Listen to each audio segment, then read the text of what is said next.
നമസ്കാരം, എല്ലാ പ്രിയപ്പെട്ടവർക്കും പരിസ്ഥിതി വർത്തമാനത്തിലേക്ക് സ്വാഗതം.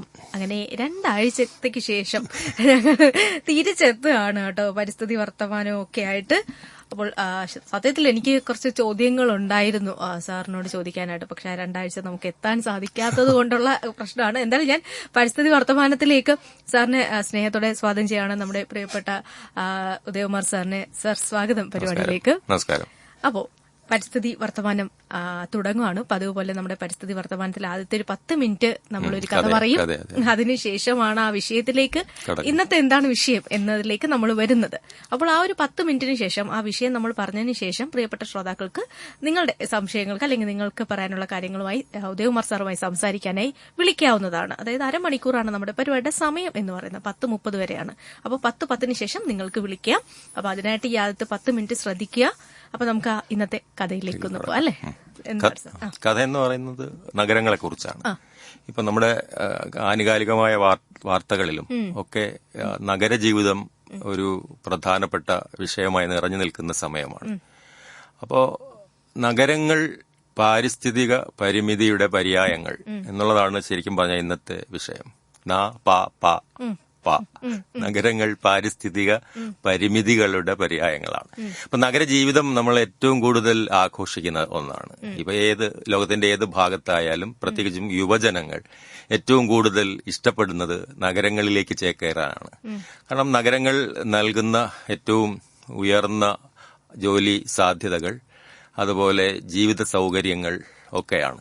അപ്പൊ ഇങ്ങനെ നഗരങ്ങളിൽ നമ്മൾ ജീവിതം ആഘോഷിക്കുമ്പോൾ ഈ പാരിസ്ഥിതികമായിട്ട്, പരിസ്ഥിതിപരമായിട്ട് നഗരങ്ങളുടെ അവസ്ഥ എന്താണെന്ന് പൊതുവിൽ ഒന്ന് നോക്കിയാൽ നമുക്ക് മനസ്സിലാകുന്ന ഒരു കാര്യം എന്ന് വെച്ചാൽ, ഒരു നഗരം, ഇപ്പൊ കൊല്ലം നഗരം തന്നെ ഉദാഹരണമായിട്ട് എടുക്കുക. കൊല്ലം നഗരത്തിൽ ഒരു ചതുരശ്ര കിലോമീറ്ററിൽ 5400 പേര് വസിക്കുന്നുണ്ട്. അതായത് പോപ്പുലേഷൻ ഡെൻസിറ്റി എന്ന് പറയുന്നത്, ജനസംഖ്യാ സാന്ദ്രത എന്ന് പറയുന്നത് 5400 കൊല്ലത്തിന്റെ. കേരളത്തിന്റെ മൊത്തത്തിലുള്ള എണ്ണം എടുത്താൽ അത് 860. കേരളം എന്ന് പറയുന്ന സംസ്ഥാനത്തിന്റെ മൊത്തത്തിലുള്ളത് 860. ഇന്ത്യയുടെ മൊത്തം നമ്മൾ എടുത്ത് നോക്കിക്കഴിഞ്ഞാൽ അത് ഏകദേശം 440ഓളമാണ്. എന്ന് പറഞ്ഞാൽ ശരിക്കും കേരളം മൊത്തത്തിൽ നമ്മൾ എടുത്താൽ 2 ചതുരശ്ര കിലോമീറ്റർ ഇന്ത്യ ആണ് 1 ചതുരശ്ര കിലോമീറ്റർ കേരളം എന്ന് പറയുന്നത്. ഏകദേശം ഇന്ത്യയുടെ ശരാശരി പോപ്പുലേഷൻ ഡെൻസിറ്റിയുടെ, ജനസംഖ്യാ സാന്ദ്രതയുടെ ഇരട്ടിയോളമുണ്ട് കേരളത്തിന്റെ മൊത്തത്തിൽ. പക്ഷെ അതിൽ തന്നെ കേരളത്തിലെ ഒരു നഗരം, നമ്മളിപ്പോ അധിവസിക്കുന്ന, നമ്മൾ ഈ ഇരിക്കുന്ന, ചവിട്ടി നിൽക്കുന്ന ഈ മണ്ണ് എന്ന് പറയുന്ന കൊല്ലം നഗരം. കൊല്ലം നഗരത്തിൻ്റെത് 5400 എണ്ണമാണ്. എന്ന് വെച്ചാൽ 1 ചതുരശ്ര കിലോമീറ്ററിൽ 5400 മനുഷ്യർ ജീവിക്കുന്നു എന്നുള്ളതാണ്. അപ്പൊ ഈ നഗരം വളരുമ്പോൾ എന്ത് സംഭവിക്കും എന്നുള്ളതാണ് ഏറ്റവും പ്രധാനപ്പെട്ട ഒരു ചോദ്യം. നഗരം വളരുമ്പോൾ നഗരത്തിലേക്ക് ആളുകൾ വന്നുകൊണ്ടിരിക്കുകയാണ്. നഗരം ഒരിക്കലും നഗരത്തിന്റെ ജനസംഖ്യ കുറയുന്നില്ല. ഇപ്പൊ ഇത് 2011 സെൻസസ് പ്രകാരമുള്ള കണക്കാണ് ഞാൻ പറഞ്ഞത്. ഇപ്പൊ അടുത്ത 10 വർഷം 2021 സെൻസസ് നടക്കേണ്ടതായിരുന്നു, നടന്നില്ല. അപ്പൊ ഇനി അടുത്തൊരു സെൻസസ് വരുമ്പോൾ ഈ 5400 എന്നുള്ളത് ഈ ഔദ്യോഗിക സംഖ്യ ഇതിനേക്കാൾ കൂടാനാണ് സാധ്യത, ഒരിക്കലും കുറയാൻ സാധ്യതയില്ല. അങ്ങനെ ഏതൊരു നഗരത്തിന്റെയും, ഇപ്പൊ കൊല്ലം പോലെയുള്ള ഏതൊരു നഗരത്തിന്റെയും ഈ ജനസംഖ്യ കൂടുമ്പോൾ, 1 ചതുരശ്ര കിലോമീറ്ററിൽ വസിക്കുന്ന ജനങ്ങളുടെ എണ്ണം കൂടുമ്പോൾ, നമ്മൾ അതിനകത്ത് ഏറ്റവും അടിസ്ഥാനപരമായിട്ടുള്ള പ്രകൃതി വിഭവങ്ങളെ മാത്രം എടുത്താൽ അതെങ്ങനെ പങ്കുവയ്ക്കപ്പെടുമെന്ന് നോക്കിയാൽ ഭയങ്കര വിചിത്രമാണ്. എന്ന് പറഞ്ഞാൽ ഏറ്റവും പ്രധാനപ്പെട്ട 3 പ്രകൃതി വിഭവങ്ങൾ എന്ന് പറയുന്നത്, ഒന്ന് നമ്മൾ ചവിട്ടി നിൽക്കുന്ന മണ്ണ്, നമ്മൾ താമസിക്കുന്ന, നമ്മളിപ്പോ വീട് വയ്ക്കുന്ന മണ്ണ്. 2 നമ്മൾ കുടിക്കാൻ അത്യാവശ്യമായിട്ടുള്ള ജലം. 3 ശ്വസിക്കാനുള്ള വായു. ഇത് 3, ബാക്കിയെല്ലാം മാറ്റി നിർത്താം. ഇത് 3 മാത്രം എടുക്കുന്നു എന്ന് വിചാരിക്കുക. അപ്പൊ ജനസംഖ്യ കൂടുകയാണെങ്കിൽ ഈ 1 ചതുരശ്ര കിലോമീറ്ററിൽ ഉള്ള ആളുകളുടെ എണ്ണം ഇപ്പോ ഓരോ വർഷവും കൂടി വരികയാണെങ്കിൽ ഇത് നമ്മൾ എങ്ങനെ കണ്ടെത്തും? ഇതിനാവശ്യമായി ഇപ്പൊ കൂടിയ എണ്ണം ജനങ്ങൾക്ക് വേണ്ട ഈ മണ്ണായാലും, ചവിട്ടി നിൽക്കാനുള്ള മണ്ണായാലും, കുടിക്കാനുള്ള ജലമായാലും, ശ്വസിക്കാനുള്ള വായു ആയാലും അതെങ്ങനെ കണ്ടെത്തും? അത് വായുവിന്റെ കാര്യത്തിൽ വളരെ അത്ഭുതകരമായ ഒരു കാര്യമെന്ന് വെച്ചാൽ, ഈ എല്ലാവർക്കും ഒരുപോലെ ലഭിക്കുന്ന, പ്രകൃതി ലഭ്യമാക്കിയിട്ടുള്ള ഒരു വിഭവം എന്നുള്ള ഒരു പ്രത്യേകത ആണ് അതിനുള്ള. അതിന്റെ ഒരു യുണീക്ക്നെസ്, അല്ലെങ്കിൽ വായു എന്ന വിഭവത്തിന്റെ ഒരു പ്രത്യേകതയാണ്. അപ്പൊ ഏറ്റവും പാവപ്പെട്ട മനുഷ്യനും ഏറ്റവും കോടീശ്വരനായ മനുഷ്യനും ഒരേപോലെ ലഭ്യമാകുന്ന ഒരേ ഒരു പ്രകൃതി വിഭവം എന്ന് പറയുന്നത് വായു മാത്രമേ ഉള്ളൂ. ജലത്തിന്റെ കാര്യത്തിൽ അങ്ങനെയല്ല, മണ്ണിന്റെ കാര്യത്തിലും അങ്ങനെയല്ല, അല്ലെ? അപ്പൊ വായുവിന്റെ ഒരു പ്രത്യേകത എന്ന് പറയുന്നത്, അപ്പൊ ജനങ്ങളുടെ എണ്ണം കൂടുമ്പോഴത്തേക്കും വായു നമുക്ക് പ്രകൃതി ലഭ്യമായിട്ടുള്ളത് അങ്ങനെ കിട്ടിക്കൊണ്ടേയിരിക്കും. പക്ഷെ അവിടെ വരുന്ന ഒരു പ്രശ്നം എന്ന് വെച്ച് കഴിഞ്ഞാൽ ഈ ജനസംഖ്യാ വർധനവിനോടൊപ്പം വ്യാവസായികവൽക്കരണം കൂടിയൊക്കെ വരികയാണെങ്കിൽ വായു മലിനമാകും. ഇപ്പൊ ഡൽഹിയിൽ സംഭവിച്ചത് അതാണ്. ഡൽഹിയിൽ സംഭവിച്ചത് അപ്പം അവിടുത്തെ മനുഷ്യർക്ക് എന്ത് സംഭവിച്ചു ഈ വായു മലിനമായപ്പോ എന്നുള്ളത് വളരെ രസകരമായ കാര്യമാണ്. എന്താണ് ഇപ്പൊ അവിടെ ഓഡ് ഈവൻ എന്ന ഒരു മാനേജ്മെന്റ് പദ്ധതിയുണ്ട്. എന്ന് വെച്ചാൽ ചില ദിവസങ്ങളിൽ പിന്നെ ഇരട്ട സംഖ്യയിൽ അവസാനിക്കുന്ന വാഹനങ്ങൾ ഓടും, അടുത്ത ദിവസം ഒറ്റ സംഖ്യയിൽ ഓഡ് ഓർ ഈവൻ എന്ന് പറയുന്ന ആ ഒരു പ്രത്യേകത. എന്ന് പറഞ്ഞാൽ ഇന്നിപ്പോ എന്റെ വാഹനത്തിന്റെ പിന്നെ നമ്പർ പ്ലേറ്റിൽ ഒരു ഇരട്ട സംഖ്യയിലാണ് അവസാനിക്കുന്നതെങ്കിൽ ഇന്ന് എനിക്ക് വാഹനം ഉപയോഗിച്ച് പുറത്തിറങ്ങാൻ പറ്റൂല. അപ്പൊ എന്റെ ജീവിതത്തെ പരിമിതപ്പെടുത്തുകയാണ് അവിടെ വായു മലിനീകരണം കൊണ്ട്. പക്ഷെ വായു എല്ലാവർക്കും ലഭ്യമാണ്. പക്ഷെ അത് മാനേജ് ചെയ്യുന്നതിന് വേണ്ടി നമ്മുടെ സ്വാതന്ത്ര്യത്തെ ഇല്ലാതാക്കിയിട്ട് നമ്മൾ വീട്ടിയിരിക്കുകയാണ്. വാഹനം ഓടിച്ചു പോകുന്ന ആളാണെങ്കിൽ വീട്ടിയിരിക്കുകയാണ്. അപ്പൊ അവിടെ ശരിക്കും നമ്മുടെ പിന്നെ നഗരജീവിതം പരിമിതപ്പെടുകയാണ്, അല്ലെ? അപ്പം ഈ വായുവിന്റെ കേസിൽ ഇനി ജലം എടുക്കുകയാണെന്ന് വിചാരിക്കുക. ജലം എടുക്കുകയാണെങ്കിൽ ഇപ്പൊ നമുക്ക് കൊല്ലത്ത് ലഭ്യമായ കുടിവെള്ളത്തിന് ഇത്രയും ജനങ്ങൾക്ക് ആവശ്യമായ വെള്ളം തികയാതെ വരുന്നതുകൊണ്ടാണ് നമ്മൾ ശാസ്താംകോട്ട കായലിൽ നിന്ന് വെള്ളം കൊണ്ടുവരുന്നത്, ശാസ്താംകോട്ട തടാകത്തിൽ നമ്മൾ വെള്ളം കൊണ്ടുവരുന്നത്. അപ്പൊ വെള്ളം ഇവിടെ നഗരത്തിൽ പ്രത്യേക നഗരത്തിൽ നഗരാസൂത്രണത്തിന്റെ ആവശ്യത്തിന് അല്ലെങ്കിൽ നഗരത്തിലെ ജനങ്ങളുടെ ആവശ്യത്തിന് കുടിവെള്ളം ഇല്ലെങ്കിൽ നമുക്ക് അത് ലഭ്യമായ ഒരു സ്ഥലത്ത് നിന്ന് കൊണ്ടുവരാം. അതാണ് ജലത്തിന്റെ കേസ്. പക്ഷേ ഈ ചവിട്ടി നിൽക്കുന്ന മണ്ണിന്റെ കാര്യത്തിൽ ഭയങ്കര അത്ഭുതകരമായ കാര്യമാണ്. എന്തെന്ന് വെച്ചാൽ നമ്മൾ ഒരിക്കലും ചിന്തിക്കാത്ത ഒരു കാര്യം എന്ന് വെച്ചാൽ ഇവിടെ കൂടുതൽ ആളുകൾ കൂടുതൽ ഈ നഗരത്തിലേക്ക് ചേക്കേറുമ്പോൾ അവർക്ക് ചവിട്ടി നിൽക്കാൻ ഞാൻ ഉദ്ദേശിക്കുന്നത് അവർക്ക് വീട് വയ്ക്കാൻ, താമസിക്കാൻ ആയ മണ്ണില്ലാതെ വരുമ്പോൾ നമുക്ക് മണ്ണൊരു സ്ഥലത്ത് നിന്ന് കൊണ്ടുവരാൻ പറ്റുമോ? എന്നുവെച്ചാൽ ഭൂമിയുടെ വിസ്തീർണം കൂട്ടാൻ പറ്റുമോ? ഇല്ല. ഈ നഗരപരിധിയിൽ ആകെയുള്ള എത്ര ചതുരശ്ര കിലോമീറ്റർ ആണോ, എത്ര ജനങ്ങൾ വന്നാലും അത് മാറ്റാൻ പറ്റത്തില്ല. അപ്പൊ പിന്നെ നഗര ആസൂത്രണം കണ്ടെത്തി അതിനൊരു ഉത്തരമുണ്ട്. മനുഷ്യൻ എല്ലാത്തിനും ഉത്തരം കണ്ടെത്തുമ്പോൾ അതിന് ഉത്തരം കണ്ടെത്തിയിട്ടുണ്ട്. എങ്ങനെയാണെന്നറിയാമോ? നഗരങ്ങൾ ഗ്രാമങ്ങളിലേക്ക് വളരും. അതുകൊണ്ടാണ് സബർബസ് ഉണ്ടാകുന്നത്. ഇപ്പൊ ബോംബെ ആയാലും ബോംബെ വളർന്ന് ബോംബെ സബർബൻ ട്രെയിൻ ഉണ്ട്. അതുപോലെ എല്ലാ നഗരങ്ങളും തൊട്ടടുത്തുള്ള ഗ്രാമങ്ങളിലേക്ക് വളരും. കേരളത്തിന്റെ കാര്യത്തിൽ ഒരു പ്രത്യേകത എന്താണെന്നറിയോ? ഇന്ത്യയിലെ മറ്റ് സംസ്ഥാനങ്ങളുമായി താരതമ്യം ചെയ്യുമ്പോൾ കേരളത്തിന്റെ കാര്യത്തിൽ ഈ നഗരവൽക്കരണങ്ങളും കാര്യങ്ങളും ഒന്നും ഇല്ലാതിരിക്കുമ്പോൾ തന്നെ കേരളത്തിന്റെ നഗരങ്ങളും ഗ്രാമങ്ങളും തമ്മിലുള്ള വ്യത്യാസം ഭയങ്കര കുറവാണ്. കേരളം മൊത്തത്തിലൊരു നഗരമെന്നാണ് ബാക്കിയുള്ള ആളുകൾ പറയുന്നത്. മനസ്സിലായില്ലേ? എവിടെ ചെന്നാലും ഏതാണ്ട് ഒരുപോലെയല്ലേ? നഗരത്തിന്റെ സ്വഭാവം തന്നെയാണ് ഗ്രാമങ്ങളിലും ഉള്ളത്. അപ്പൊ അങ്ങനെയുള്ള ഒരു കേരളത്തെ പോലെയുള്ള ഒരു പിന്നെ സംസ്ഥാനത്തിന് ഈ നഗരങ്ങൾ വികസിച്ച് ഗ്രാമങ്ങളിലേക്ക് ഇറങ്ങുമ്പോൾ ഇത് പെട്ടെന്ന് ഈ ഗ്രാമങ്ങൾ നഗരങ്ങളായി മാറും, വലിയ നഗരങ്ങളായി മാറും. അപ്പൊ അത് എത്ര നാളങ്ങനെ പോകും. ഞാൻ ഇതിനകത്ത് ഭയപ്പെടുന്ന ഒരു കാര്യം എന്ന് വെച്ചാൽ ഒരു 100 വർഷം കഴിഞ്ഞാൽ കേരളം പിന്നെ എങ്ങോട്ട് വികസിക്കും എന്നുള്ളതാ. ഈ നഗരം ഇപ്പൊ നമ്മുടെ ഞാൻ പറയട്ടെ, നമ്മുടെ പിന്നെ കൊല്ലം നഗരം പിന്നെ വികസിച്ചതിന്റെ ഫലമായിട്ടാണ് കരിക്കോട് തുടങ്ങിയ കിളികൊല്ലൂർ പ്രധാന ഭാഗങ്ങൾ നഗരത്തിലേക്ക് കൂട്ടിച്ചേർക്കപ്പെട്ടത്. ഇനിയിപ്പോ അടുത്തൊരു ഘട്ടം വരുമ്പോൾ ചിലപ്പോൾ വീണ്ടും കുറെ ഗ്രാമപ്രദേശങ്ങളെ നഗരത്തിലേക്ക് ചേർക്കും, നഗരത്തിന്റെ പരിധിയിൽ വരും. ഇങ്ങനെ എന്ന് വെച്ചാൽ നഗരം ഗ്രാമത്തിലേക്ക് വളർന്നുകൊണ്ടിരിക്കുകയാണ്. കേരളത്തിന്റെ ഗ്രാമങ്ങൾ ഇല്ലാതാകും, കേരളത്തിൽ പ്രത്യേകിച്ചും. കാരണം കേരളത്തിൽ നഗരവും ഗ്രാമവും തമ്മിലുള്ള വ്യത്യാസം ഭയങ്കര കുറവായതുകൊണ്ട് കേരളത്തിലെ നഗരങ്ങൾ ഗ്രാമങ്ങളെ വിഴുങ്ങും കുറെ നാൾ കഴിയുമ്പോൾ. ഇത് വിഴുങ്ങിക്കഴിഞ്ഞാൽ പിന്നെയും നഗരവൽക്കരണം കേരളത്തിൽ നടന്നുകൊണ്ടിരുന്നാൽ കേരളം പിന്നെ എങ്ങോട്ട് വികസിക്കും? പിന്നെയുള്ള സാധ്യത എന്ന് പറഞ്ഞാൽ ജലാശയങ്ങൾ നികത്തുക എന്നുള്ളതാണ്. മനസ്സിലായില്ലേ? കായലും കടലും നികത്തിയിട്ട് അങ്ങോട്ട് ഇത് നിയമവിരുദ്ധമായിട്ട് അല്ലാതെ തന്നെ നടക്കുന്നുണ്ട് കേരളത്തിൽ ഇപ്പോ, ഇല്ലേ? കായൽ നികത്തുന്നില്ലേ? കായൽ നികത്തുന്നുണ്ട്.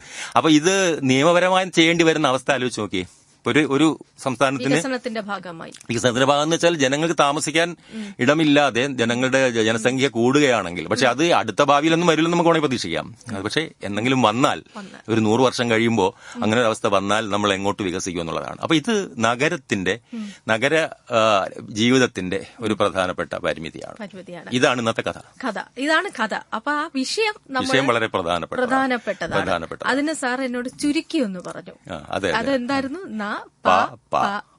മൂന്ന് പ. അതായത് നഗരങ്ങൾ, പാരിസ്ഥിതിക പരിമിതിയുടെ പര്യായങ്ങൾ. ഓക്കെ, നഗരങ്ങൾ പാരിസ്ഥിതിക പരിമിതിയുടെ പര്യായങ്ങൾ. ഈശ്വര, മനസ്സിലായല്ലോ. അപ്പൊ നഗരങ്ങളെ കുറിച്ച് നമ്മൾ അഭിമാനിക്കുമ്പോ അതായിക്കോട്ടെ, നഗരങ്ങളിൽ നൽകുന്ന അവസരങ്ങളും നഗരങ്ങൾ നൽകുന്ന പിന്നെ വർണ്ണ പൊലിമയും പിന്നെ രാത്രികാല ജീവിതങ്ങളും ഒക്കെയാണല്ലോ നഗരങ്ങളെ കുറിച്ച് ഇപ്പൊ പറയുന്നത്, അല്ലെ? യുവജനങ്ങൾ പ്രത്യേകിച്ചും ഇഷ്ടപ്പെടുന്നത്. അപ്പോ ഇന്നത്തെ ഈ ഒരു വിഷയത്തിൽ ശ്രോതാക്കളുടെ നിങ്ങളുടെ അഭിപ്രായങ്ങൾ, നിങ്ങൾക്ക് പറയാൻ പറ്റുന്ന കാര്യങ്ങൾ തീർച്ചയായിട്ടും പങ്കുവയ്ക്കാൻ വിളിക്കേണ്ട നമ്പർ 0474293111. അതായത് പരിസ്ഥിതി വർത്തമാനം തത്സമയ ഫോണിംഗ് പ്രോഗ്രാമിലേക്ക് കടക്കുന്നു. ഇനിയുള്ള 20 മിനിറ്റ് നമുക്ക് ശ്രോതാക്കൾക്ക് സംസാരിക്കാനുള്ള സമയം. 10 മിനിറ്റ് നമ്മൾ നിർത്തി കഥ നിർത്തി. അതാണ് സാറിന്റെ സമയം എന്ന് പറയുന്നത്. ഉദയകുമാർ സാറിന്റെ ഒരു പ്രത്യേകതയാണ്. 10 എന്ന് പറഞ്ഞാൽ 10 മിനിറ്റ് എടുക്കും. 11ാമത്തെ മിനിറ്റില് നിങ്ങൾ ചോദ്യം ചോദിച്ചു തുടങ്ങുക, ഇല്ലെങ്കിൽ ഉത്തരങ്ങൾ പറയേണ്ടി ഞാൻ വരും. സാർ എന്നോട് ചോദ്യങ്ങൾ ചോദിക്കും. അതുകൊണ്ട് രക്ഷിക്കുക, വിളിക്കുക കേട്ടോ. വിളിക്കേണ്ട നമ്പർ ഒന്നുകൂടെ പറയാം, 0474293111. അപ്പൊ നമ്മൾ നഗരങ്ങൾ, ഈ വിഷയത്തിന്റെ വേറൊരു പ്രത്യേകത, ഇപ്പൊ നമ്മള് ലോക പരിസ്ഥിതി ദിനം കഴിഞ്ഞു പോയല്ലോ. ഇപ്പൊ ലോക പരിസ്ഥിതി ദിനത്തിൽ ഈ വർഷത്തെ വിഷയമായിട്ടുണ്ടായിരുന്നത് പിന്നെ മരുഭൂമിവൽക്കരണം എന്ന് പറയുന്ന ഒരു പ്രധാനപ്പെട്ട വിഷയമായിരുന്നു. അതായത് നമ്മള് മാറിക്കഴിഞ്ഞ ഒരു രൂപം മാറിക്കഴിഞ്ഞ പിന്നെ കരഭൂമിയെ അല്ലെങ്കിൽ മണ്ണിനെ തിരിച്ചു കൊണ്ടുവരിക. ഇപ്പൊ നഗരവൽക്കരണത്തിന്റെ ഭാഗമായിട്ട് ഇപ്പം കൊല്ലമായാലും ഏത് നഗരം എടുത്താലും കുറേയധികം ചതുപ്പ് നികത്തി കാണും, നമ്മള് വയല് നികത്തി കാണും എവിടെയെങ്കിലും ഒക്കെ. ഇപ്പൊ ഞാൻ എങ്ങനെ സ്ഥലത്തിന്റെ പേര് പറയണില്ല. അല്ല, നമ്മള് പഴയ കാര്യങ്ങൾ കേൾക്കുമ്പോൾ തന്നെ പലരും പറയാറുണ്ട് ഇത് വയലായിരുന്നു എന്ന് പറയാറുണ്ട്. ഓക്കെ, അപ്പം നമ്മൾക്കിപ്പോ നമ്മൾ ഈ സംസാരിക്കുന്ന മുമ്പൊരു സിനിമാ പേരുണ്ടായിരുന്നു, അതേപോലെ വരുന്നുണ്ട് ശരിക്കും, അല്ലെ? പക്ഷെ ഇതിനകത്ത് ഏറ്റവും പ്രധാനപ്പെട്ടത് ഈ ഒരു നഗരങ്ങൾ പിന്നെ പാരിസ്ഥിതിക പരിമിതിയുടെ പര്യായങ്ങളാണ് എന്ന് നമ്മൾ പ്രഖ്യാപിക്കുകയാണ്. നഗരങ്ങൾ ഇത്രയും പിന്നെ വളരെ മനോഹരമായ ജീവിതങ്ങൾ ഉണ്ട് എങ്കിലും നമ്മൾ ഏറ്റവും കൂടുതൽ ആഘോഷിക്കുന്ന നഗര ജീവിതമാണ് എങ്കിലും നമ്മൾ നമ്മുടെ ഒരു ഓർമ്മപ്പെടുത്തലാണിത്. നഗരങ്ങളിലെ ജീവിതം നമ്മൾ അടിച്ചു പൊളിക്കുമ്പോൾ, നഗരങ്ങളിലെ ജീവിതം നമ്മൾ ആഘോഷിക്കുമ്പോൾ, അത് ആരായാലും, യുവജനങ്ങളായാലും മുതിർന്നവരായാലും ആരായാലും, നമ്മൾ ഒരിക്കലും മറക്കാൻ പാടില്ലാത്ത ഒരു കാര്യം എന്ന് പറയുന്നത് നഗരങ്ങൾ പിന്നെ അനന്തമായി വളരാൻ കഴിവുള്ളവയല്ല. അനന്തമായി വളർന്ന് നഗരങ്ങൾക്ക് പിന്നെ അനന്തതയിലേക്ക് വളരാനുള്ള കഴിവുള്ളതല്ല, അത് പരിമിതമാണ്. അതിന്റെ വളർച്ച എന്ന് പറയുന്നത് വളരെ പരിമിതമാണ്. അത് പ്രത്യേകിച്ചും ജലം, വായു, മണ്ണ്.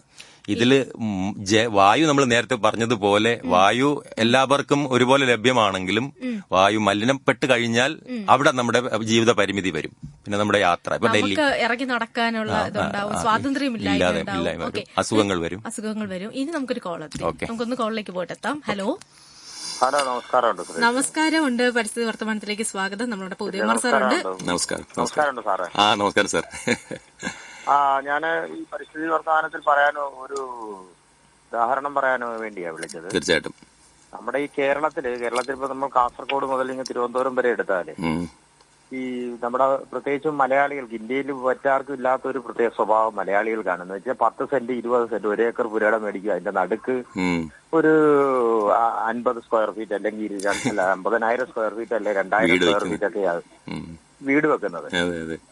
അത് കൃഷി സ്ഥലങ്ങളാണ് ഈ കേരളത്തിന്റെ ഭൂരിപക്ഷം സ്ഥലങ്ങൾ ഇന്ന് ഈ പുരോഹിത വർഗവും അല്ലെങ്കിൽ മറ്റു വർഗങ്ങളൊന്നും അംഗീകരിക്കത്തില്ല. നമ്മുടെ സ്ഥലമെല്ലാം കാട് പിടിച്ച് കിടന്ന സ്ഥലങ്ങളാണ്. ഭൂരിപക്ഷവും പച്ചപ്പായിട്ട് കിടന്ന ഒരു പ്രദേശമാണ് നമ്മുടെ ഈ കേരളത്തിന്റെ ഈ കിഴക്കൻ ഇങ്ങോട്ട് ചെരിഞ്ഞു കിടക്കുന്ന ഭൂതല പ്രദേശങ്ങൾ. അതായത് ഇന്ന് സമൂഹത്തിന് നമുക്ക് പറഞ്ഞ് ബോധ്യപ്പെടുത്താൻ പറയുമ്പോ അവര് പറയും ജീവിക്കാൻ വേണ്ടി ഇതെല്ലാം വെട്ടി നിരത്തുന്നത് മനുഷ്യനാണ് പ്രാധാന്യം എന്ന് പറയുന്നത്. ഈ സാറ് പറഞ്ഞതുപോലെ ഒരു 100 കൊല്ലം ഒന്നും വേണ്ട, നമുക്കൊരു 50 കൊല്ലം കഴിയുമ്പോൾ ഇവിടെ ഇപ്പം തന്നെ അറിയാം ഏത് കാലാവസ്ഥയിൽ ഒരു മഴ പെയ്താൽ ഉടനെ എല്ലാവരും ഗവൺമെന്റിനെതിരെയാണ് തിരിയുന്നത്. കാലങ്ങളിൽ ഗവൺമെന്റ് കൊണ്ടുവന്ന നിലപാടോ ഗവൺമെന്റ് കൃത്യമായിട്ട് നിലപാടുകൾ എടുക്കാത്തതിന്റെയും കൂടെ നിലപാടും കൂടാ. പിന്നെ ഹാസ്യമായിട്ടില്ലേ അവർ പറഞ്ഞു, അങ്ങനെ ഞാൻ അങ്ങോട്ട് പോകുന്നില്ല. ഈ കേരളത്തിൽ ഇനി അങ്ങോട്ട് ഈ പറയുന്നത് പോലെ നമുക്കറിയാം യൂറോപ്യൻ രാജ്യങ്ങളിൽ ബിൽഡിങ്ങുകൾ, ഇപ്പൊ സാറ് തന്നെ യൂറോപ്യൻ രാജ്യങ്ങളെല്ലാം ശ്രദ്ധിക്കാറുണ്ട്. അവിടെ എല്ലാം എന്ന് പറഞ്ഞു കഴിഞ്ഞാൽ 10 നില 20 നില 15 100 നില ബിൽഡിങ്ങുകളാണ് വരുന്നത്. അവിടെ സ്ഥലമില്ലാഞ്ഞിട്ടല്ല. ഈ അമേരിക്കൻ രാജ്യങ്ങൾ ഭൂരിപക്ഷവും വെള്ളക്കെട്ട് സ്ഥലങ്ങളാണ് അമേരിക്കൻ ഭൂഖണ്ഡം. അത് ഞാൻ ഈ നമ്മുടെ ഈ വീഡിയോയിലൂടെ കണ്ടിട്ടുള്ളതാ. സന്തോഷ് ജോർജ് കുളങ്ങര അദ്ദേഹം വിശദമായിട്ട് കാണിക്കുകയും ചെയ്തതാണ്. എന്ന് വെച്ചാൽ ഭൂരിപക്ഷവും സ്ഥലങ്ങൾ റോഡെല്ലാം പോയിരിക്കുന്നതും ഹൈവേകൾ പോയിരിക്കുന്നത് ഈ മണ്ണിട്ട് നികത്തി അതിന് മേളിൽ കൂടാ. പക്ഷെ അവര് ബിൽഡിങ്ങുകൾ പണിയുന്ന ഇതേ കണക്ക് ചതുപ്പ് സ്ഥലങ്ങൾ വയലും എല്ലാം നികത്തിയിട്ടല്ല. അവരെല്ലാം ചെയ്യുന്നത് ഒരു വൻ നില കെട്ടിടങ്ങൾ പണിയിട്ട് അതിനകത്താണ് ഇവരെല്ലാം താമസിക്കുന്നത്. വൻ സംശയം. നമുക്ക് കേരളത്തിലും അങ്ങനെ ചെയ്യാവുന്നതേ ഉള്ളൂ. അതിലിപ്പോ ഒരു 20 നില ബിൽഡിംഗ് കെട്ടിയിട്ട് അതിനകത്ത് ഈ ജനങ്ങൾ ഒന്നിനു മേലെ കുടുംബങ്ങൾ താമസിക്കുമ്പോൾ ഈ മാതിരി ചതുപ്പ് സ്ഥലങ്ങളെല്ലാം നികത്തേണ്ട ഒരു ആവശ്യമില്ല. അത് കൃത്യമായിട്ട് ഞാൻ ഒരു ലേഖന ഏതോ ഒരു പത്രത്തിൽ എഴുതിയതാണ്. ഒരു ജില്ലയിൽ ഫുള്ള് ഫ്ലാറ്റ് വെച്ച് ജീവിക്കാനുള്ള സമൂഹം ഇന്ന് കേരളത്തിലുള്ളു. അത് ഇന്നുള്ളു. പക്ഷെ അത് ചെയ്യുന്ന എന്തോ നമ്മള് ഒരു കൂട്ടം ജനങ്ങൾ ചെതറിയാ താമസിക്കുന്നത്. ചെതറി എന്ന് പറഞ്ഞ ഈ പുരയിടങ്ങളെല്ലാം കൃഷിസ്ഥലങ്ങളെല്ലാം നികത്തി കൃഷിസ്ഥലങ്ങൾ വൻ മരങ്ങളും എല്ലാം വെട്ടിക്കളഞ്ഞ് പിന്നെ പരസ്പരം അയലത്തുകാർ തമ്മിൽ ഒരു മരം അവിടെ നിൽക്കാൻ അനുവദിക്കത്തില്ല. നിന്നാ അതിന്റെ പേരിൽ പോലീസ് സ്റ്റേഷനിൽ കേസാ. അത് മുറിച്ചു കളയല. അങ്ങനെയുള്ളൊരു സമൂഹം. എന്നിട്ട് നമ്മൾ പരിസ്ഥിതി, ഇപ്പൊ ഞാനായാലും പരിസ്ഥിതി സ്നേഹം അതൊക്കെ പറയും. പക്ഷേ പിന്നെ യാഥാർത്ഥ്യത പ്രാക്ടിക്കലായ ജീവിതത്തിൽ നമ്മൾ ഉൾക്കൊള്ളാൻ നമുക്ക് പറ്റാത്ത രീതിയിലാണ് സമൂഹം ഇപ്പൊ മുന്നോട്ട് പോകുന്നത്. അത് മാറിയില്ലെങ്കിൽ അപകടം തന്നെയാണ്. ഞാനത് നല്ല രീതിയിൽ ഉറപ്പിച്ചു പറയാണ്. സന്തോഷം. കേട്ടുകൊണ്ടിരിക്കുന്ന പരിസ്ഥിതി വർത്തമാനമാണ്. അപ്പൊ വിളിക്കേണ്ട നമ്പർ 0474293111. നമ്മളോടൊപ്പം ഉള്ളത് TKM കോളേജ് റിട്ടയർഡ് അധ്യാപകൻ ഡോക്ടർ ജെ ഉദയകുമാർ സാറാണ്. അപ്പൊ സാർ, നമ്മളിപ്പോ അദ്ദേഹം പറഞ്ഞതുപോലെ ഒരു ഫ്ലാറ്റ് സംസ്കാരം, അത് പക്ഷേ നമുക്ക് നല്ലതാണോ അതോ ഇപ്പൊ നമ്മളുടെ ആളുകളുടെ ഒരു മനോഭാവവുമായിട്ട് അതൊന്ന് സാറിന് പറയാൻ പറ്റും? അദ്ദേഹം പറഞ്ഞൊരു കാര്യമായിട്ട്. തീർച്ചയായിട്ടും. അത് നമുക്ക് ഇപ്പം ഫ്ലാറ്റ് സംസ്കാരം എന്ന് കേൾക്കുമ്പോൾ നമുക്ക് പെട്ടെന്ന് ആദ്യം വളരെ യാഥാർത്ഥ്യത്തെ അടിസ്ഥാനപ്പെടുത്തി മാത്രം ചിന്തിക്കാൻ പറ്റുള്ളൂ ശ്രീലക്ഷ്മി. ഇപ്പം നമുക്ക് കേരളത്തെ സംബന്ധിച്ച് നമ്മൾ വളരെ ആദ്യം ചിന്തിക്കുമ്പോൾ ഫ്ലാറ്റ് എന്ന് പറയുമ്പോഴത്തേക്ക് അതൊരു നമുക്ക് ഒരു എതിർക്കപ്പെടേണ്ട സാധനമാണെന്നൊക്കെ ചിലപ്പോൾ ഒരു പക്ഷേ നമുക്ക് എല്ലാവർക്കും തോന്നിയിട്ടുണ്ടാവും. പക്ഷേ ഈ പറഞ്ഞതിനകത്തൊരു കാര്യമുണ്ട്, ഒരു പ്രധാനപ്പെട്ട കാര്യമുണ്ട്. അതെന്താണെന്ന് ചോദിച്ചു കഴിഞ്ഞാൽ ഈ പിന്നെ നമുക്ക് മൊത്തം ഭൂമിയും, അതായത് മണ്ണിന്റെ പുറത്തേക്ക് വായുവിലേക്ക് തുറന്നിരിക്കുന്ന മണ്ണിനെ മൊത്തത്തില് കെട്ടിടങ്ങൾ വെച്ച് കവർ ചെയ്ത് കഴിഞ്ഞാൽ പിന്നെ മനുഷ്യൻ ജീവിക്കാൻ പറ്റത്തില്ല. കാരണം മണ്ണെന്ന് പറഞ്ഞ സാധനം ഇല്ലാതായി കഴിഞ്ഞാൽ നമ്മുടെ പിന്നെ ജീവനെ നിലനിർത്തുന്ന, ഭൂമിയിലെ ജീവനെ നിലനിർത്തുന്ന ഏറ്റവും അടിസ്ഥാനപരമായ ഒരു കാര്യം എന്ന് പറയുന്നത് മണ്ണാണ്. ആ മണ്ണിനകത്ത് അതിലെ രാജാക്കന്മാരെന്ന് പറയുന്നത് ബാക്ടീരിയകളാണ്. ഈ നഗരവൽക്കരണം യഥാർത്ഥത്തിൽ ചെയ്യുന്നത് ഈ സൂക്ഷ്മജീവികളെ നശിപ്പിക്കുക എന്നുള്ളതാണ് അടിസ്ഥാനപരമായിട്ട്. നഗരത്തിലെ മണ്ണ്, ഏത് മണ്ണായാലും, നഗരത്തിലെ മണ്ണോ എവിടുത്തെ മണ്ണായാലും, മണ്ണിൽ സൂക്ഷ്മജീവികളെ കാണുന്നത് ഇഷ്ടമല്ല. നമുക്ക് കാണാൻ പറ്റാത്തോണ്ടാ. അതിന്റെ പ്രശ്നം എന്താണെന്നറിയോ? നമുക്ക് കാണാൻ പറ്റാത്തോണ്ടാ. നമുക്ക് കാണാൻ പറ്റാത്തതൊന്നും ഇല്ല എന്ന് വിശ്വസിക്കുന്നവരുണ്ട് നമ്മൾ, ഇല്ലേ? നമുക്ക് പ്രത്യേകിച്ചും നമ്മൾ വിശ്വസിക്കണമെങ്കിൽ നമ്മുടെ നേരെ കൺമുന്നിൽ കാണുന്ന ഒരു കാര്യത്തെ മാത്രം വിശ്വസിക്കണം. അപ്പൊ ഒരുപക്ഷെ സൂക്ഷ്മജീവികൾ എന്ന് പറയുന്നത് നമ്മൾ നേരിട്ട് കാണാത്തതുകൊണ്ട് ഇങ്ങനെ ഒരു സാധനം ഇല്ലാന്ന് ചിലപ്പോൾ ഒരുപക്ഷെ നമ്മൾ വിശ്വസിക്കുന്നുണ്ടാവാം. പക്ഷെ നമ്മുടെ പിന്നെ അനുഭവങ്ങളും നമ്മുടെ വിദ്യാഭ്യാസവും എല്ലാം പറയുന്നത് മണ്ണിൽ സൂക്ഷ്മജീവികളുണ്ട്. ഇവന്മാരാണ് ഈ മണ്ണിന്റെ ജീവനെ നിലനിർത്തുന്നത്. അപ്പൊ നഗരവൽക്കരണം കൊണ്ട് സംഭവിക്കുന്നത് എന്താണെന്ന് ചോദിച്ചു കഴിഞ്ഞാൽ സൂക്ഷ്മജീവികൾ ഇല്ലാതാവും. അപ്പോൾ നഗരത്തിലെ മണ്ണ് എന്താണെന്ന് വെച്ചാൽ മരുഭൂമിയിലെ മണ്ണായി മാറും. അപ്പൊ നഗരങ്ങൾ മരുഭൂമികളായി മാറാനുള്ള സാധ്യതയുണ്ട്. അപ്പൊ നമ്മൾ കെട്ടിടങ്ങൾ കൊണ്ട് പിന്നെ നഗരത്തിലെ മണ്ണിനെ മൂടിയാൽ, കെട്ടിടങ്ങൾ കൊണ്ട് മൂടിയാൽ അത് പിന്നെ നഗരത്തിലെ മണ്ണില്ലാതാവും. അപ്പൊ നഗരം യഥാർത്ഥത്തിൽ ഒരു മരുഭൂമി പോലെ ആകാനുള്ള സാധ്യതയുണ്ട്. അതിനൊരു പരിഹാരമാണ് അദ്ദേഹം പറഞ്ഞത്. അതിനുള്ള പരിഹാരങ്ങളിൽ ഒന്ന്, മൊത്തം പരിഹാരം അല്ലെങ്കിലും ഒരു സ്വാഭാവികമായ ഒരു പരിഹാരമാണത്. നമുക്ക് വായുവിലേക്ക് വളരുക, വായുവിലേക്ക് വളരുക നമ്മൾ. അപ്പൊ നമുക്ക് അടുത്തൊരു കോൾ ഉണ്ട്, നമുക്ക് കോളിലേക്ക് ഒന്ന് പോവാം. ഹലോ ഹലോ ഹലോ, നമസ്കാരം. കേൾക്കുന്നുണ്ടോ? നമസ്കാരം. പേര് പറയൂ. എന്റെ പേര് വേരിപ്പിള്ള. ഞാൻ ആലപ്പുഴയിൽ നിന്നാണ് വിളിക്കുന്നത്. സംസാരിച്ചോളൂ. പറഞ്ഞോളൂ സാറേ. നമസ്കാരം സാർ. നമസ്കാരം, പറഞ്ഞോളൂ സാർ. ഇന്ന് സാറെടുത്ത വിഷയം നല്ലൊരു വിഷയമാണ്. Thank you. പരിസ്ഥിതിയെ കുറിച്ചും മറ്റു കാര്യങ്ങളെ കുറിച്ച്, പരിസ്ഥിതി പ്രവർത്തനം അല്ല എങ്കിൽ പോലും എനിക്ക് പറയാനുള്ളത്, ഒന്ന്, ഇപ്പൊ നഗരവൽക്കരണം വർദ്ധിച്ചുകൊണ്ടിരിക്കുന്നു. അതെ. ഒപ്പം മരങ്ങൾ എന്ന് പറയുന്ന നമുക്ക് വായു തരുന്നതാണ്, ജീവശ്വാസം തരുന്ന മരങ്ങളാണ്. അതെല്ലാം വെട്ടി നശിപ്പിക്കപ്പെടുന്നു. അത് തന്നെ പ്രകൃതിക്ക് വളരെ വിപരീതമായി. ഇപ്പം നമ്മുടെ ഹൈവേ ആയാലും മറ്റുള്ള സ്ഥലങ്ങളായാലും എല്ലാം ഒന്നും തിരിച്ചൊരെണ്ണം വെച്ച് നടാൻ ഇല്ല, എല്ലാം ഇങ്ങനെ മുട്ടയാക്കി വിടുക. അപ്പൊ തന്നെ നമ്മുടെ പ്രകൃതിക്ക് ഒരുപാട് മാറ്റങ്ങൾ സംഭവിക്കുന്നു.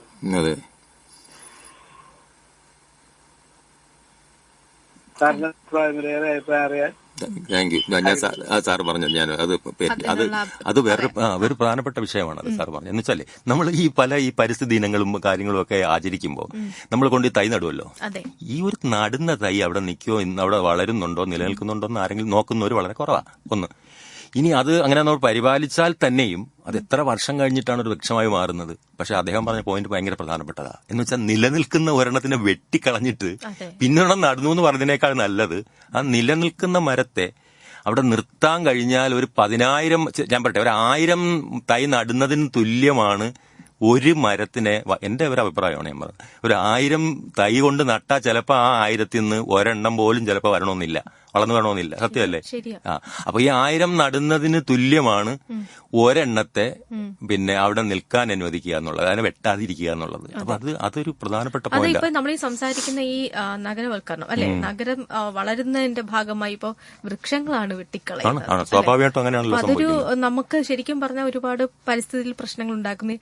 അതിനെ ഏതൊക്കെ തരത്തിലാണ് ബാധിച്ചുകൊണ്ടിരിക്കുന്നത്? അത് ശരിക്കും പറഞ്ഞാല് പിന്നെ നഗരങ്ങളിലെ വനങ്ങൾ എന്ന് പറഞ്ഞൊരു സങ്കല്പം തന്നെയുണ്ട്. അതായത് നഗരങ്ങളിൽ ഉള്ള വനങ്ങളായിട്ട് സ്വാഭാവികമായിട്ടുള്ള പച്ചപ്പിനെ അതുപോലെ തന്നെ നിലനിർത്തുക എന്നുള്ളത്. അതിനകത്തൊരു വലിയ ഒരു ബോധവൽക്കരണം നമ്മുടെ മനുഷ്യരുടെ ഇടയിൽ ലോകമൊത്താകെ ഉണ്ടായിട്ടുണ്ട്. ഇന്ത്യയിലും ഉണ്ടായിട്ടുണ്ട്, കേരളത്തിലും ഉണ്ടായിട്ടുണ്ട്, ഇപ്പൊ കൊല്ലത്തും ഉണ്ടായിട്ടുണ്ടെന്ന് വേണമെങ്കിൽ നമുക്ക് പറയാം. മുറിച്ച് കളയുന്നത് ഇപ്പം വളരെ കുറവാണ്. എനിക്ക് എന്റെ ഒരു അനുഭവത്തിൽ ഞാൻ പറയാണ്, പണ്ടുണ്ടായിരുന്ന ഒരു ട്രെൻഡ് എന്ന് പറയുന്നത് റോഡ് വെട്ടുമ്പോൾ സ്വാഭാവികമായിട്ടും പെട്ടെന്ന് മരങ്ങളെ മുറിക്കുക എന്നുള്ള. പക്ഷെ ഇപ്പൊ അത് ഒന്ന് സാറ് പറഞ്ഞതുപോലെ അത് പിന്നെ ഉണ്ട്.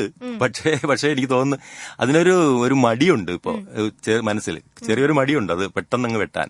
അപ്പൊ അതുകൊണ്ട് പിന്നെ തിരിച്ച് ചിന്തിക്കുകയാണെങ്കിൽ നമ്മൾ അത് വെട്ടുന്ന കാര്യമേ ചിന്തിക്കാതെ നമ്മൾ നഗരങ്ങളിൽ പിന്നെ വനങ്ങൾ വച്ചു പിടിപ്പിക്കുക എന്ന് പറയുന്ന ഒരു സങ്കല്പം, നഗരങ്ങളിലെ വനങ്ങൾ എന്ന് പറയുന്ന ഒരു സങ്കല്പം തന്നെയുണ്ട്. അതിലേക്ക് നമ്മൾ പോകേണ്ട കാലം അതിക്രമിച്ചിരിക്കുന്നു എന്നുള്ളതാണ് ഏറ്റവും പ്രധാനപ്പെട്ട കാര്യം എന്ന് പറയുന്നത്. കാരണം പച്ചപ്പ് വേണമെങ്കിൽ പിന്നെ മണ്ണ് വേണം. അപ്പൊ പച്ചപ്പും ഉണ്ടെങ്കിൽ മണ്ണും ഉണ്ടെങ്കിൽ മണ്ണിന്റെ ജീവൻ നിലനിൽക്കും. മണ്ണിന്റെ ജീവൻ നിലനിൽക്കുന്നു എന്നുള്ളതിന് തെളിവാണ് പച്ചപ്പ് എന്ന് പറയുന്നത്. മണ്ണ് പിന്നെ ജീവനോടെ നിലനിൽക്കുന്നു എന്ന് പറഞ്ഞു കഴിഞ്ഞാൽ ജീവിക്കാൻ മനുഷ്യനും ഉൾപ്പെടെയുള്ള ജീവികൾക്ക് ജീവിക്കാനുള്ള സാഹചര്യം അവിടെ ഉണ്ട് എന്നാണ്. എന്ന് വെച്ചാൽ ആ മണ്ണ് മരുഭൂമി അല്ല എന്നാണ്. മരുഭൂമി അല്ലാത്ത മണ്ണിൽ മാത്രമേ മനുഷ്യൻ ജീവിക്കാൻ പറ്റൂ. അതുകൊണ്ട് നഗരങ്ങൾ നിലനിൽക്കണമെങ്കിൽ നഗരങ്ങളിൽ തുറസായ മണ്ണ് വേണം. ആ മണ്ണിൽ വൃക്ഷങ്ങളും മറ്റ് ചെടികളും വേണം. അവിടെ അതിനോടൊപ്പം മാത്രമേ മനുഷ്യൻ ജീവിക്കാൻ പറ്റൂ എന്നുള്ള തിരിച്ചറിവ് നമുക്ക് ലോകത്തുണ്ടായപ്പോ ഉണ്ടായിട്ടുണ്ട്. പക്ഷെ അത് കൂടുതൽ ഉണ്ടാകേണ്ടിയിരിക്കുന്നു എന്നുള്ളതാണ്. പക്ഷെ കുറെ കൂടി നമ്മൾ വൃക്ഷങ്ങൾ നശിക്കപ്പെടുവാണ് അല്ലേ? നശിക്കപ്പെടാൻ സാധ്യതയുണ്ട്. കാരണം നഗരവൽക്കരണം വരുമ്പോഴത്തേക്ക് ഇതൊരു വളരെ ചലഞ്ചിങ് ആയിട്ടുള്ള വെല്ലുവിളി നിറഞ്ഞ ഒരു വിഷയമാണ്. ഇപ്പൊ നഗരം വികസിക്കണമെങ്കിൽ കൂടുതൽ സ്ഥലം ഏറ്റെടുക്കണം. പിന്നെ കെട്ടിടങ്ങൾ കെട്ടുന്നതിന് അങ്ങനെയല്ലേ വികസിക്കാൻ പറ്റുള്ളൂ.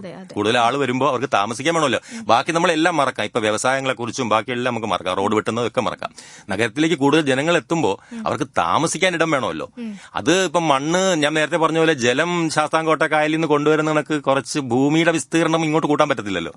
അപ്പൊ ചെയ്യാന്ന് വെച്ച് കഴിഞ്ഞാൽ ഇവിടെ ഓരോ ഇഞ്ച് ഭൂമിയും, ഓരോ സ്ക്വയർ ഇഞ്ച് ഭൂമിയും വളരെ പ്രധാനപ്പെട്ടതായി മാറുന്നു.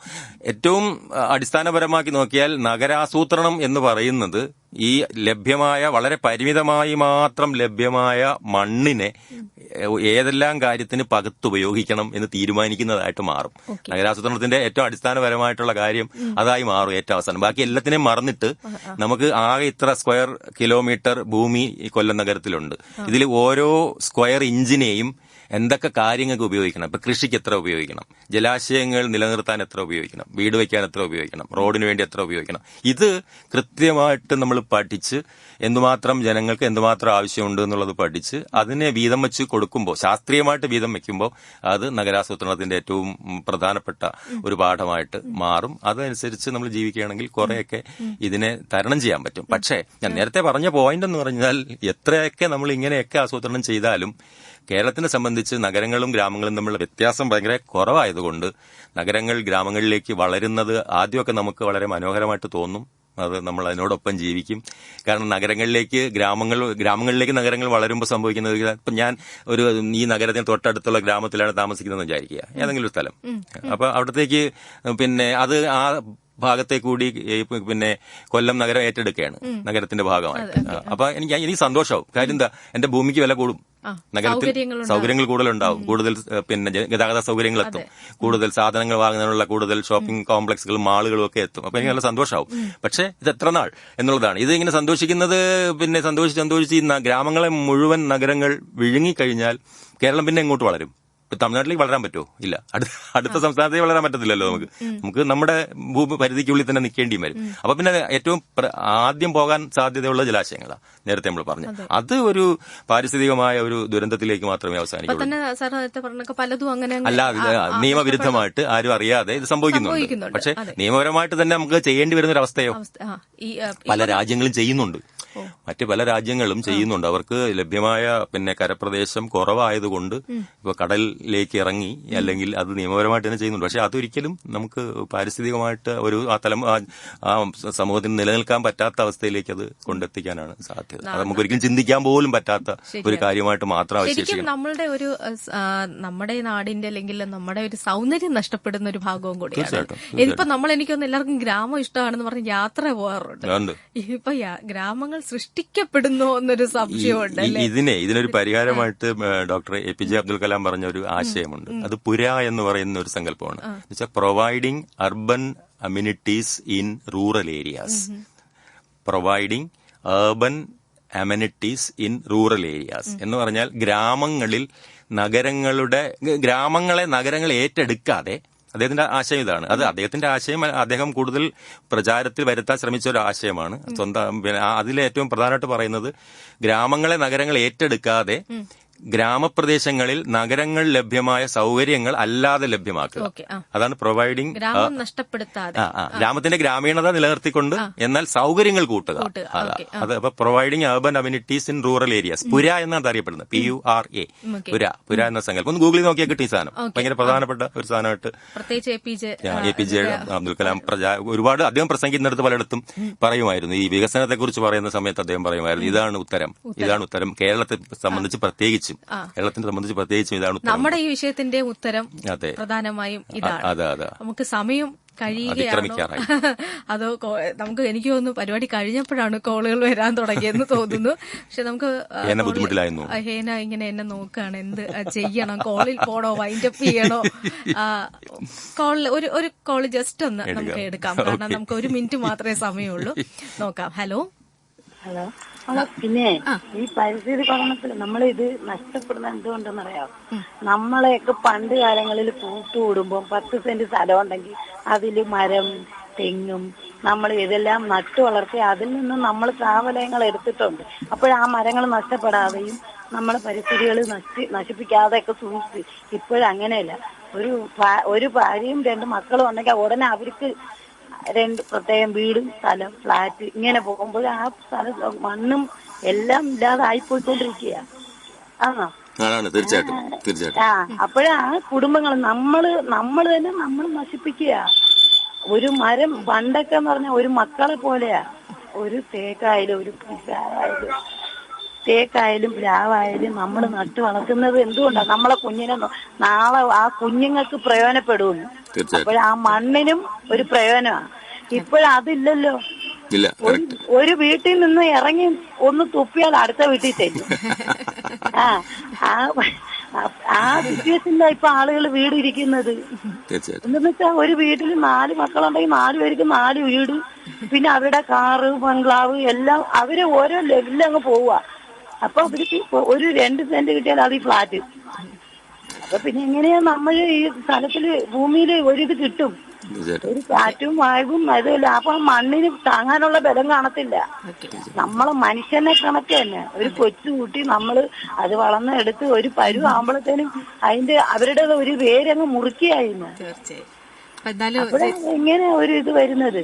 നമ്മൾ ടൗണിലൊന്നല്ല, പഞ്ചായത്തായാലും ഗ്രാമങ്ങളായാലും എല്ലാം നശിച്ചുകൊണ്ടിരിക്കുക. തീർച്ചയായും ചേച്ചി വളരെ പ്രധാനപ്പെട്ട കാര്യം ഒരു കോളും കൂടെ നിന്ന് നമുക്ക് അതും കൂടെ എടുത്ത് ഒരുമിച്ച് ഇതിനുള്ള ഉത്തരം പറഞ്ഞാലോ. നമുക്കൊരു കോൾ കൂടിയുണ്ട്. ഹലോ. നമസ്കാരം. സംസാരിച്ചോളൂ സാറുമായിട്ട്. സാറേ നമസ്കാരം. സാറേ മറ്റൊന്നുമില്ല, നമ്മള് നല്ല വിഷയം, ഈ വിഷയം നല്ല അടിപൊളി വിഷയം. Thank you. പിന്നെ നമ്മളിപ്പം ഈ 2 സെന്റ് 3 സെന്റ് എന്ന് പറഞ്ഞ ഈ പഞ്ചായത്തില് ഈ പല ഭാഗത്ത് റിസോർട്ടുകളുണ്ട്. അവര് കായലിന്റെ തീരത്താണ് റിസോർട്ട് നിർമ്മിച്ചിരിക്കുന്നത്. സാധാരണക്കാരന്റെ വീട് വെക്കാൻ 2 സെന്റ് 3 സെന്റ് ഉണ്ടെങ്കിൽ അത് സമ്മതിക്കില്ല. ഞാൻ പറഞ്ഞ പഞ്ചായത്തിന്റെ കാര്യമാണ്. എന്റെ അറിവിൽ പരവൂര് പ്രദേശത്ത് നെടുങ്കോലത്ത് പല റിസോർട്ടുകളുണ്ട്. അത് കായൽ തീരത്താണ് റിസോർട്ടുകളെല്ലാം. പൈസയുടെ കളിയാണ് സാറേ. എനിക്ക് ഭക്തിയായിട്ട് അറിയാവുന്ന കേസുകളാണ് ഞാൻ സംസാരിക്കുന്നത്. അത് ബഹുമാനപ്പെട്ട കോടതി ഇടപെട്ടെങ്കിലേ പറ്റത്തുള്ളൂ. സർക്കാർ ഏത് സർക്കാർ വന്നാലും ഞാൻ അതൊന്നും എനിക്ക് വിശ്വാസമില്ല. എന്റെ പ്രദേശത്ത് പരവൂർ മുനിസിപ്പാലിറ്റി ആയാലും ഈയിടെ ഈ പല സ്ഥലങ്ങളിലും കായലുകൾ നേത്തി എത്രയോ പേര് പ്രമാണമില്ലാതെ കായൽ നേത്തിയിട്ടുണ്ടെന്നറിയാവോ? ഞാൻ പഞ്ചായത്തിൽ മുനിസിപ്പാലിറ്റിയിൽ മാറി മാറി പറഞ്ഞിട്ടുണ്ട്. ആരും ശ്രദ്ധിക്കത്തില്ല, ആരും ചെക്ക് ചെയ്യത്തുമില്ല. ഒരുപാട് വിഷയങ്ങളുണ്ട് സാറേ. ഇതൊക്കെ എന്ന് പറഞ്ഞത് യുദ്ധകാല അടിസ്ഥാനത്തിൽ കണ്ടെത്തി ഇതൊക്കെ നിയമ നടപടികൾ സ്വീകരിച്ചേ മതിയാവും. സാധാരണക്കാരന് ജീവിക്കാൻ ഇവിടെ പറ്റുന്നില്ല. അവന് 2 സെന്റ് 3 സെന്റ് വസ്തു ഉണ്ടെങ്കിൽ അവിടെ ഒരു വീട് നിർമ്മിക്കാൻ പറ്റില്ല. പക്ഷെ റിസോർട്ട് നിർമ്മിക്കാം. കാടുകളും മരങ്ങളും എല്ലാം വെട്ടി നശിപ്പിച്ച് റിസോർട്ട് നിർമ്മിക്കാം. അതിന് കൈ കൊടുക്കുന്നവരാണ്. അപ്പൊ അതുകൊണ്ട് ബഹുമാനപ്പെട്ട കോടതി ഇടപെട്ടെങ്കിലേ ഇതിന് നല്ല രീതിയിൽ മുന്നോട്ട് പോകാൻ പറ്റും. വളരെ സന്തോഷം. വളരെ പ്രധാനപ്പെട്ട 2 കാര്യങ്ങളാണ് 2 ശ്രോതാക്കൾ പറഞ്ഞത്. സാറിന് എന്താണ്? അല്ല, അതിനകത്ത് ഈ ശ്രോതാക്കളെല്ലാം വളരെ കാര്യങ്ങളാണ് പറയുന്നത്. അതായത് ഈ ആദ്യം പറഞ്ഞ മാഡം പറഞ്ഞില്ലേ, അത് അതായത് ഈ കൂട്ടുകുടുംബത്തിൽ നിന്നും അണുകുടുംബത്തിലേക്ക് നമ്മൾ മാറിയില്ലേ, ഭയങ്കര ശാസ്ത്രീയമായ ഒരു കാര്യം അത്. എന്ന് വെച്ചാൽ അങ്ങനെ മാറിയപ്പോ ഈ ഭൂമി തുണ്ടാക്കപ്പെട്ടു. ഭൂമി തുണ്ടാക്കപ്പെടുമ്പോഴത്തേക്ക് അത് ഭയങ്കര പാരിസ്ഥിതികമായിട്ട് ഒരുപാട് പ്രശ്നങ്ങൾ, അതായത് വലിയൊരു ഭൂമി ഉണ്ടായിരുന്നത്, ഒരു കുടുംബത്തിനുണ്ടായിരുന്നത് അതിനെ പലതായിട്ട് മുറിക്കൂലേ. അത് നമ്മുടെ പാരിസ്ഥിതികമായ ഒരു വലിയ പ്രശ്നമാണ്. അപ്പൊ ഇത് ഈ എല്ലാം മൊത്തത്തിൽ നമുക്ക് ഇന്നത്തെ എനിക്ക് തോന്നുന്നു കോളുകളെല്ലാം തന്നെ വളരെ പങ്കാളിത്തം ഉണ്ടായിരുന്നു. അതെല്ലാം ഭയങ്കര വലിയ വലിയ വലിയ വിഷയങ്ങളാണ്. ശരിക്കും വലിയ വലിയ വിഷയങ്ങൾ കണ്ടൽക്കാടുകൾ വളരെയധികം താല്പര്യമുള്ള വിഷയമാണ്. നമുക്ക് പ്രത്യേകം ചർച്ച ചെയ്യേണ്ടത് കണ്ടൽക്കാടുകളുടെ പാരിസ്ഥിതിക പ്രശ്നം നമുക്ക് വേറൊരു വിഷയത്തിൽ ഒരു ദിവസം കൊണ്ടുവരും. അപ്പൊ നമുക്ക് അതിനായിട്ട് കാത്തിരിക്കാം. അപ്പോൾ വളരെ സന്തോഷം. ഇന്ന് വളരെ പ്രധാനപ്പെട്ട ഒരു വിഷയം നമ്മൾ സംസാരിച്ചു. അപ്പോൾ ഇന്നത്തെ പരിസ്ഥിതി വർത്തമാനത്തിന്റെ സമയം ശരിക്കും കഴിഞ്ഞിരിക്കുകയാണ്. അപ്പൊ എന്തായാലും നല്ല കോളുകളായിരുന്നു. ശ്രോതാക്കൾക്ക് നന്ദി പറയുന്നു. അതോടൊപ്പം തന്നെ ഇത്ര നേരം നമ്മളോടൊപ്പം ഉണ്ടായിരുന്നത് TKM കോളേജിൽ റിട്ടയർഡ് അധ്യാപകൻ ഡോക്ടർ ജെ ഉദയകുമാർ സാറായിരുന്നു. സാറിനും നന്ദി പറയുന്നു. Thank you. അപ്പൊ ഇന്നത്തെ പരിസ്ഥിതി വർത്തമാനം ഇവിടെ സമാപിക്കുന്നു. നന്ദി.